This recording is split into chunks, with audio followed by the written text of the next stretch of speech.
بسم الله الرحمن الرحيم يا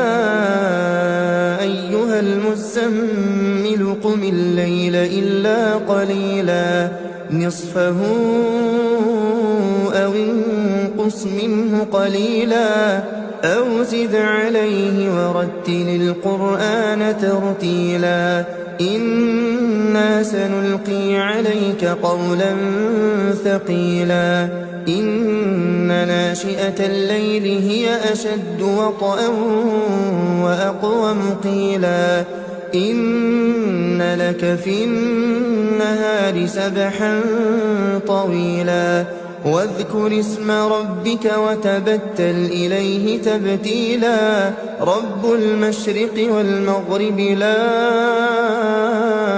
إله إلا هو فاتخذه وكيلا واصبر على ما يقولون واهجرهم هجرا جميلا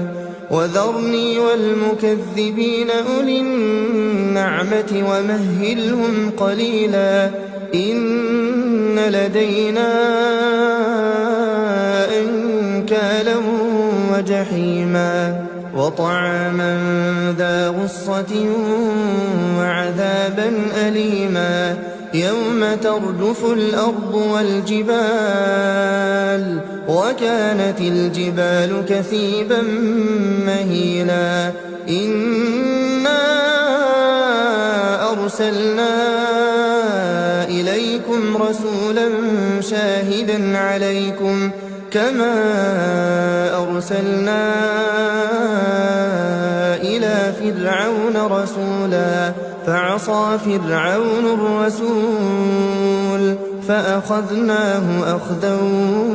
وبيلا فكيف تتقون إن كفرتم يوما يجعل الولدان شيبا السماء منفطر به كان وعده مفعولا إن هذه تذكرة فمن شاء اتخذ إلى ربه سبيلا إن ربك يعلم أنك تقوم أدنى من ثلثي الليل ونصفه وثلثه وطائفة من الذين معك والله يقدر الليل والنهار علم أن لن تحصوه فتاب عليكم فاقرؤوا ما تيسر من القرآن علم أن سيكون منكم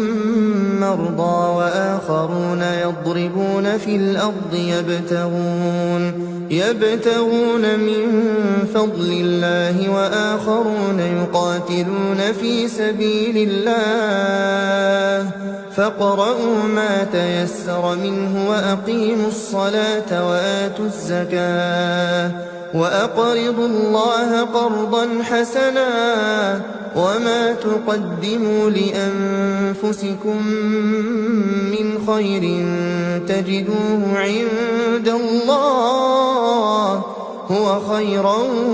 وأعظم أجرا واستغفروا الله إن الله غفور رحيم